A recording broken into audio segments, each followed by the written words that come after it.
Vastilija Tvrdoškog, Ostroškog i Mrkonjičkog. Crkva koja se nalazi ispred vas datira iz 98. godine iz vremena blaženopočivšeg vladike Atanasija Jeftića, dok je on bio aktivni episkop. Crkva je znači osvećena 98. godine, evo datira već skoro nekih 25 godina. Drvo koje se nalazi iza vas naziva se Košćela, datira iz vremena Svetog Vasilija, staro je preko 400 godina i kažu po predanju da se Sveti Vasilij igrao pod tim drvetom kao mali dječak. Sveti Vasilije se znači rodio ovdje, ovo je njegova rodna kuća. Crkva je napravljena na temeljima njegove rodne kuće.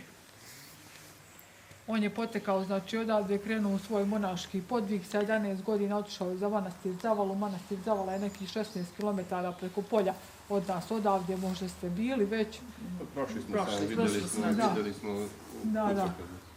16 km odavde, njegov stric Serafim je bio iguman zavalski. On pohađa manastirsku školu kod svog strica Serafima sve do svoje 18. godine kada odlazi za manastir Tvrdoš i tamo se monaši.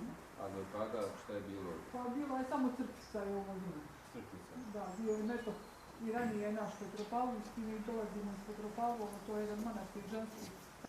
Izgleda okrugli su, malo podsjećaju na maslinu, a u jesen pocrne i slatkasto-gorkastog su okusa.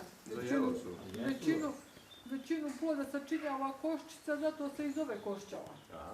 Nema baš nekog puno mesa da se tu nešto nađe, ali eto tako, mediteransko je drvo i ima ga ovdje kao... Jestivo je, jeste. Jeste bili sve? Pa idemo, mi smo iz Vrnjačke banje krenuli i samo